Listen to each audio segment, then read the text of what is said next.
Yeah, so we're back on the SportsMax Zone now, and we're going to talk some cricket. The West Indies are back in action on Saturday when they take on South Africa, the tourists, in the first of 5 T20 internationals to be played at the National Cricket Stadium in St George's, Grenada. The action is set to start at 2 o'clock local time in Grenada. That's 1 o'clock Jamaica time.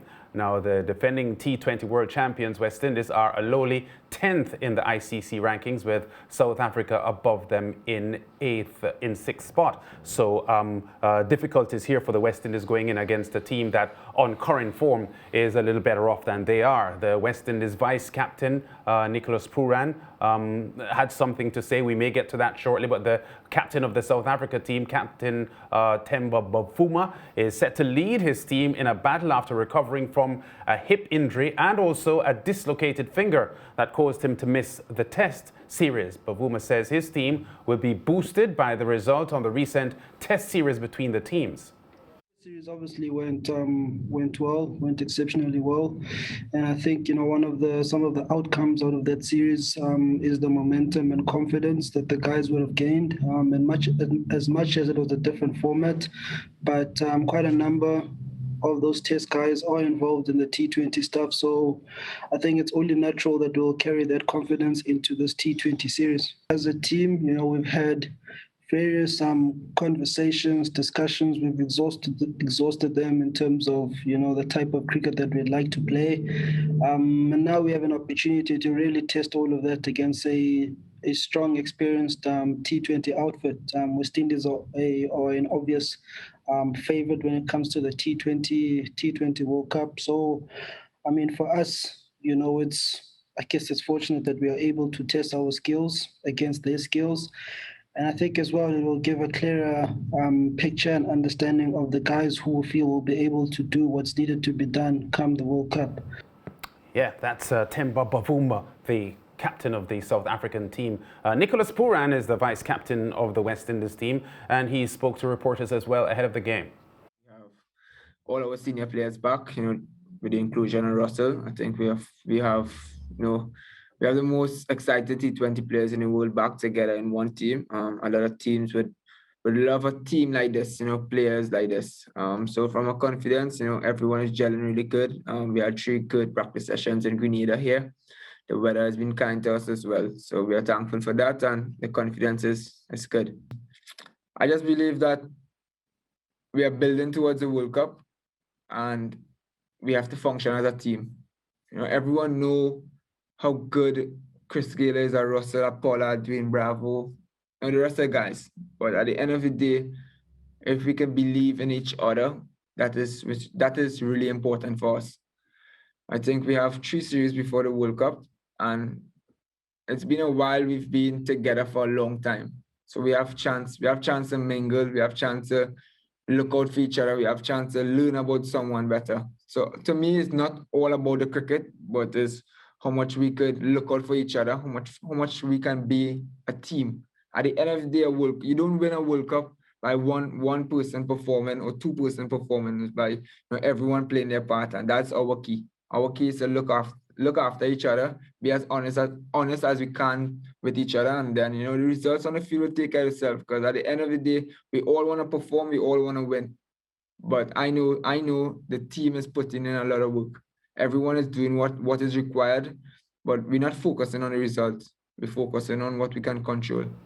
Recently married Nicholas Pooran, vice captain of the West Indies team, and we are just under 4 months from the start of the World Cup, which is set for mid-October. Good news for the cricket lovers in Grenada. For those who are fully vaccinated, they will be allowed inside the stadium to watch all 5 games. And just remember to walk with your vaccination certificate and your photo ID. Joining us to preview Saturday's opener and the series, international cricket commentator Fazeer Mohammed. Faz, disappointment in the Test results for sure, but I saw a 13-man squad announced for the West Indies today, and a pretty strong squad. It's for them to take their names and their status into a performance.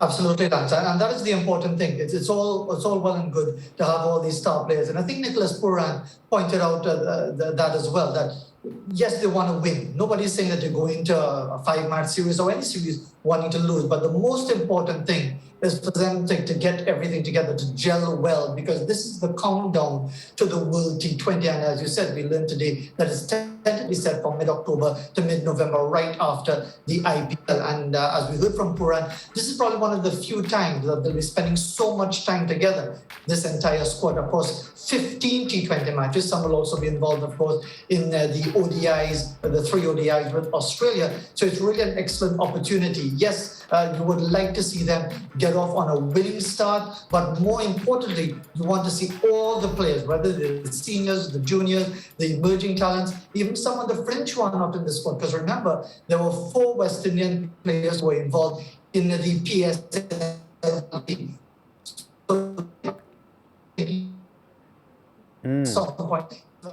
Yeah, I think we're losing fast there. The audio not as good as it should be, George. But we understand the point that Faz is making. It's all well and good, and Nicholas Puran said it himself, to have high-quality star players, sought-after players, because a high percentage of these West Indies players are popular and sought-after players in all global franchise T20 cricket for years now. So it's for them to perform to the level that we know they can. Yeah, correct. I think Fazeer is back with us when well, all right.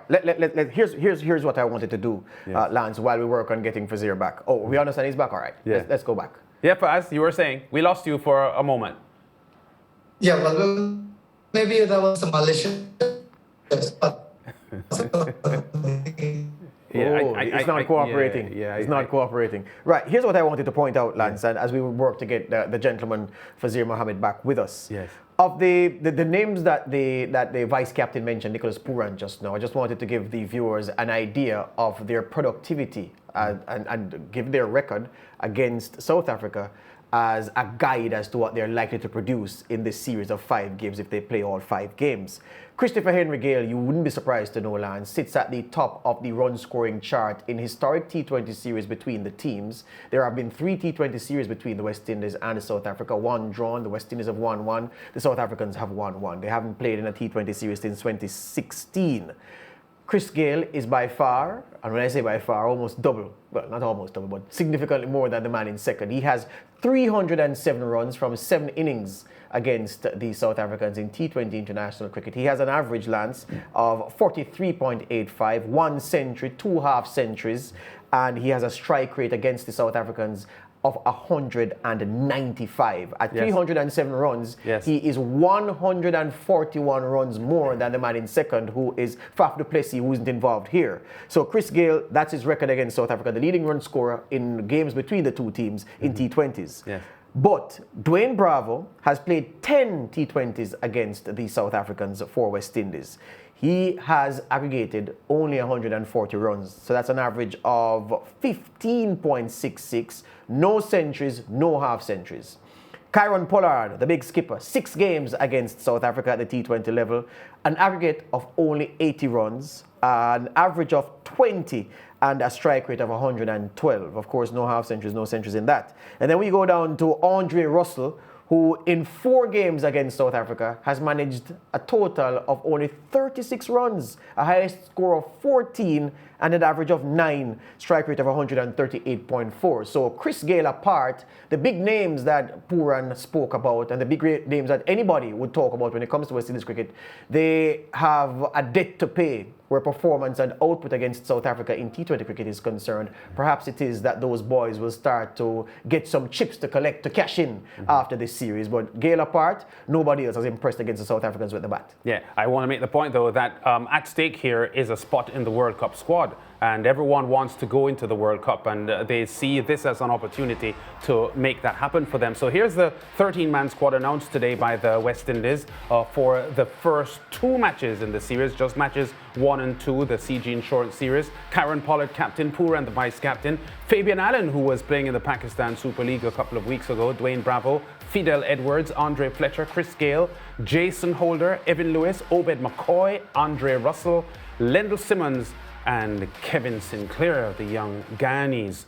Can I add, Lance, just to interrupt there? Lendl Simmons, I forgot about him. Yes. He has 2 games against South Africa at the T20 international level. He has 126 runs to his name, a 63 average, a highest score of 77 and a strike rate of 155. Not bad at all from the 2 games of Lendl Simmons. So he has some form to recommend. Gill, of course, has a lot of form to recommend, but the others are owing us. Yeah, I'm not sure if Faz is still with us, but George, you know, when we had a couple of games some time ago, Fidel Edwards and Chris Gill brought back, and there is the feeling that these senior men could help the West Indies at the World Cup. But having not performed in their last outings, I've heard some people saying that it was a failed experiment. What are your views on that? Can't be a failed experiment when you go with the tried and the proven. A failed experiment must mean that you are trying greenhorns or persons of limited experience. So you're experimenting to see whether these persons can make the grade.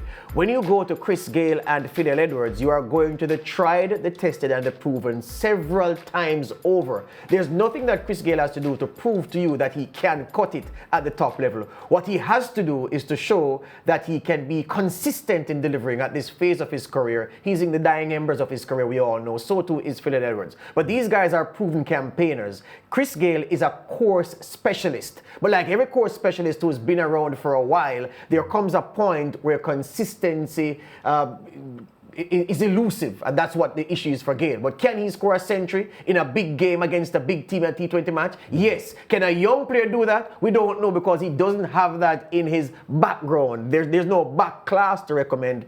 Gill especially, there's a lot of back class to recommend. Edwards has some back class, and that's why the selectors have not dispensed with them. So to call on them cannot be an experiment in the strict sense of what an experiment is. Yeah, and the fact is there's still a lot of T20 cricket to be played between now and the World Cup, including the CPL. So there is a lot of cricket for us to see, you know, whether Chris Gill still has the ammunition to dominate all of the top T20 bowlers in the world. And if he doesn't show that, well, that's another thing. But I think, you know, several months off, it may be a little bit premature to be writing off some of these players when there is still so much cricket left to be played.